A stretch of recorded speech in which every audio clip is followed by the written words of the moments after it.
Hi, welcome to my channel. నేను మీ నాని. డబ్బు డబ్బులు సంపాదించాలి అనే ఆశ ప్రతి ఒక్క మనిషికి ఉంటుందన్న. భూమి మీద ఉన్న ప్రతి ఒక్క మనిషికి ఉంటుంది. కానీ దాన్ని కొందరే నెరవేర్చుకోగలరు. అందులో ఎక్కువ శాతం ఆ డబ్బును పొదుపు చేసేవాళ్ళు, ఆ డబ్బు గౌరవించే వాళ్ళే ఆ డబ్బుని ఎక్కువ శాతం సంపాదించగలరు. కొంతమంది ప్రతి ఒక్కరికి ఆశ ఉంటుంది. అంటే ఒక డబ్బు అనేది ఎక్కువగా సంపాదించుకోవాలి, నా కుటుంబాన్ని బాగా చూసుకోవాలి, లేదంటే కారు కొనుక్కోవాలి, ఇల్లు కొనుక్కోవాలి, నా జీవితంలో ఇది చేయాలి, అది చేయాలి, ఏదేదో అంటే ప్రతి ఒక్క మనిషికి కూడా డబ్బు మీద వ్యామోహం లేదన్న మనిషి ఎవడు లేడు. కానీ దాన్ని మనం ఎంతవరకు నెరవేర్చుకుంటున్నాం అంటే ఈరోజు మాట ఈరోజే, ఈ పూట ఈ ఈ ఈ మాట ఈ పూటే, అంతే తప్ప మనం తీసుకునే నిర్ణయం మాత్రం స్ట్రాంగ్గా ఉండట్లే. ఆ స్ట్రాంగ్గా ఉండకపోవడం వల్లే చాలామంది మనం చూస్తుండగానే ఖచ్చితమైన నిర్ణయాలు తీసుకొని పైకి ఎదుగుతున్నారు. మనం ఆ ఖచ్చితమైన నిర్ణయాలు తీసుకోకపోవడం వల్ల కిందనే ఉండిపోతున్నాం. సో ఏది ఏమైనా సరే డబ్బు సంపాదించాలంటే ముందు డబ్బును పొదుపు చేయడం నేర్చుకోవాలి.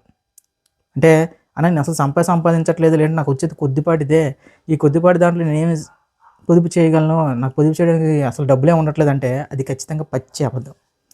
పొదుపు చేయడానికి రూపాయి అయినా ఒకటే, 10,000 అయినా ఒకటే, 10 రూపాయలైనా ఒకటే, ₹1,00,000 ఒకటే. అది నీ స్థాయిని బట్టి ఎంతైనా సరే ఎంతో కొంత ఒక మంత్లీ నువ్వు ఎంతో కొంత పొదుపు చేస్తూ వెళ్తే అదే చాలా పెద్ద హ్యూజ్ అమౌంట్ అవుద్దన్న. ఒక్కసారిగా మనం రాత్రి పడుకొని తెల్లారికి వేసరికి ₹1,00,00,000 అకౌంట్లో పడిపోయి ₹1,00,000 ఇది వచ్చేయాలి ఇవి అంటే అలా బెట్టింగ్లోని వాటిల్లోని ఇట్లో జరుగుతే కానీ అలా వచ్చినా సరే నీ దగ్గర కనీసం ఉండవు అవి. ఏదో బెట్టింగ్ ఆడేసాం 1,00,000 వచ్చింది నైటు, లేదంటే ఏదో చెత్త పని చేస్తాం 2,00,000 సంపాదిస్తాం, కానీ అవి నీ దగ్గర ఉండవు. నేను చెప్తున్నా కదా, బెట్టింగ్లో నువ్వు ఎంత సంపాదించినా సరే దానికి 10 టైమ్స్ పోగొట్టుకుంటావు. ఏదైనా సరే నువ్వు కష్టపడి సంపాదించిన డబ్బు అది నువ్వు పొదుపు చేసుకుంటూ వెళ్తే మాత్రం ఖచ్చితంగా నేను ఆపేవాడు ఎవడలేడు. ఏం పొదుపు చేస్తామన్నా కనీసం ఫ్యామిలీలో తినడానికి, ఈవెన్ ఫ్యామిలీని సరిగ్గా చూసుకోవడానికి డబ్బు ఉండట్లేదు, ఇంక నేను ఇంకేం పొదుపు చేస్తానంటే రూపాయి అయినా పొదుపు చేయన్న, ₹10 పొదుపు చేయి. ఈ ₹10 ఈ రోజు నీకు చిన్నదిగా కనిపించవచ్చు, కానీ నీ అవసరం బట్టి నీ దగ్గర ₹10 కూడా లేనప్పుడు అది చాలా ఎక్కువగా కనిపిస్తుంది. సో దయచేసి పొదుపు చేయడం అనేదైనా సరే, సంపాదించడం ఎలాగో మనకు చేత కావట్లేదు. సంపాదించాలంటే ఈ రోజు కాదు, రేపు నుంచి, ఎల్లుండి నుంచి, మరుసటి రోజు నుంచి సంపాదిద్దాం అనే ఒక మెంటాలిటీలోకి వెళ్ళిపోయి రోజులు గడిపేస్తున్నాం. డిగ్రీలు బీటెక్లు పూర్తయినా సరే కనీసం పొదుపు అనేదైనా సరే, పొదుపు చేయడం అనేదైనా సరే, కనీసం ఇంట్లో వాళ్ళు ఇచ్చిందైనా సరే, ఏదైనా సరే పొదుపు చేయడం అనేది అయినా సరే రేపటి నుంచో ఎప్పటి నుంచో మొదలు పెడితే జీవితం బాగుంటుందన్న. ఏం పొదుపు అంటే నువ్వేం చేయక్కర్లేదన్న. ఇంకా క్లియర్గా చెప్పాలంటే నువ్వు ఏ ఉద్యోగం లేదు, ఏది లేదు, అయినా సరే తిరగడానికి, ఫ్రెండ్స్తో తిరగడానికి డబ్బులు ఉంటాయి, బండిలో పెట్రోల్ ఎలా కొట్టించేసుకుంటాం, తాగడానికి డబ్బులు ఉంటాయి, అన్ని రకాలుగా ఎంజాయ్ చేయడానికి మాత్రం ఉంటాయి, కానీ పొదుపు చేయడానికి మాత్రం ఆలోచిస్తాం. నువ్వు ఏదైతే చేయాలనుకుంటున్నావో ఈ ఎంజాయ్లు గింజలు అందులో నుంచే కొద్దిగా తగ్గించుకుంటూ, ఎస్ ఒక్కసారిగా అలవాటైన ప్రతిదీ కూడా మనం తగ్గించుకుంటూ వెళ్ళాం.